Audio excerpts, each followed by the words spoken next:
ഗുരുവായൂർ ഉത്സവം ഇന്നലെ കൊടിയിറങ്ങി. വളരെ ഭക്തിസാന്ദ്രമായ അന്തരീക്ഷത്തിൽ സ്വർണധ്വജത്തിലെ സപ്തവർണ്ണക്കൊടി ഇറക്കി. ഗുരുവായൂർ ക്ഷേത്രോത്സവത്തിന് സമാപ്തിയായി. ആറാട്ട് കഴിഞ്ഞ് ആനപ്പുറത്ത് ക്ഷേത്രത്തിലെത്തിയ ഗുരുവായൂരപ്പനെ ക്ഷേത്രം ഊരാളൻ നിറപറ വച്ചെതിരേറ്റു. 4:30യോടെയാണ് ആറാട്ട് ചടങ്ങുകൾക്ക് തുടക്കമായത്. മൂലവിഗ്രഹത്തിലുള്ള ചൈതന്യം മുഴുവൻ ആവാഹിച്ചെടുത്ത് പഞ്ചലോഹ വിഗ്രഹം സ്വർണപ്പഴുക്ക മണ്ഡപത്തിൽ എഴുന്നള്ളിച്ചു വെച്ച ശേഷമായിരുന്നു കൊടിമരച്ചുവട്ടിലെ ദീപാരാധന. ആറാട്ടു ദിവസം മാത്രമാണ് പഞ്ചലോക വിഗ്രഹം പുറത്തേക്ക് എഴുന്നള്ളിക്കുക.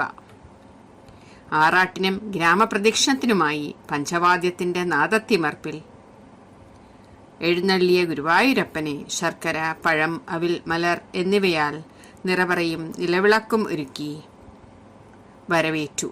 രുദ്രതീർത്ഥക്കുളത്തിന് വടക്ക് ഭാഗത്ത് എഴുന്നള്ളപ്പ് എത്തിയതോടെ പഞ്ചവാദ്യമേളത്തിന് തുടക്കമായി. അങ്ങനെ ഒരു വർഷത്തെ ഉത്സവം സമാപ്തിയിലെത്തി. നന്ദി, നമസ്കാരം.